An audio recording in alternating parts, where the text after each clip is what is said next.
Good morning, boys and girls. How are you?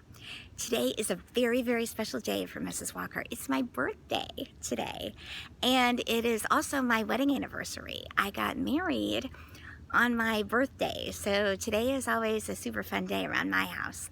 Now, I'm going to celebrate with my family today. We are headed to the beach.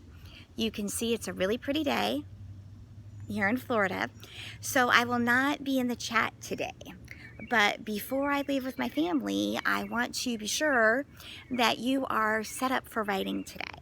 So we have read chapter 1 of the case of the missing Caraviglio, and we have a lot of information, So let's talk about that real quick. Okay, we have Kiwi and Puckett. They're our detectives. Okay, so boom, right away we've got our detectives. We have our victim. Okay, that's Mr. Gatwick, and we already know what happened to him. His painting, his prized painting, his prized possession, it's been stolen. Okay, so we know that that's the definition of a mystery. Something has been lost or stolen. Okay, then we know we have this guy, John Muldoon. He was a witness. He saw what happened, but he's not really there right now. And one of their cars is gone too. So a lot of questions there leading into chapter 2. So here's some advice as you get ready to write today. Okay, the first thing, okay, I'm gonna talk kind of loud. There's a plane going over my house right now. I live near a naval base, so there's always planes flying over Mrs. Walker's house. But the detectives are gonna do their detective work, and the first thing they're gonna do is they're gonna look around the house. They're going to look around Gatwick's house. They're going to look for evidence. They're going to look for fingerprints, for footprints. They're going to look at where the painting was hanging. They're going to look at doors and windows. Is there broken glass? How did the thieves get in and out of Gatwick's house? So they're going to walk all around the house like good detectives do, and they're going to do their detective work. They're going to take photographs. They're going to look for fingerprints, for footprints, for things that have been disturbed during the heist, during the thief, during the robbery. Okay, then it would be a good idea, boys and girls, to take the detectives out of the house. Okay, they're going to search the surrounding neighborhood.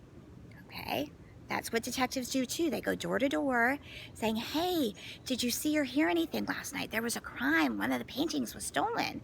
And some of the neighbors are going to say, yes, we heard some really strange noises. Or some of the neighbors might say, no, Kiwi and Puckett, we didn't hear anything at all. It was a pretty quiet night.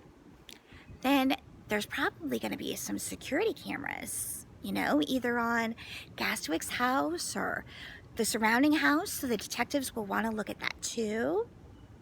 And then they'll want to get in their car and drive into the village, into the town, into the city, and still continue their detective work. They're going to want to take photos and interview people and ask them, hey, do you know this guy? His name is John Muldoon. Have you seen him? Or do you recognize this painting? It's gone missing. Have you seen anything unusual? So they're going to do their questioning. They're going to talk to people, which will allow you to have some dialogue, some interaction with some other characters in chapter 2. Now remember, you're not going to solve the crime. You're not going to solve it. It's only chapter 2. We're just going to continue to kind of follow the trail and see where we think the painting may or may not be. Okay. Now, the suspects, they may have the painting still in the city, or they may have taken it far, far away. They could get on a boat or a plane. They could take that painting somewhere else. And what are they going to do with it? Boys and girls, what are they going to do with that painting? It has a lot of value, doesn't it? So what do you think they're going to do with it? Do you think they're going to hang it up in their own house? Probably not. They might want to eventually, later on, and down the road in other chapters, they might want to sell that painting to make a lot of money, to become rich for themselves. So these are all kinds of details that we need to start thinking about as we continue our writing. Okay, now we're in different stages of writing right now. Some of you have already started your chapter and it's looking fabulous. Some of you have not started writing yet. If you haven't started writing yet, I'd like you to start writing today. and no later than tomorrow, so I can take a look at it and read it and give you some feedback for Wednesday going into Thursday. All right?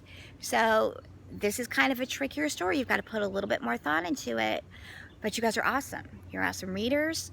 You're awesome writers. I totally believe in you, and we're going to get through this together, all right? I'm going to get ready to go have an awesome birthday celebration with my family, and I will be checking with you. I will be checking in with you first thing tomorrow, okay? You guys have a great day. I'll be talking to you soon. Bye.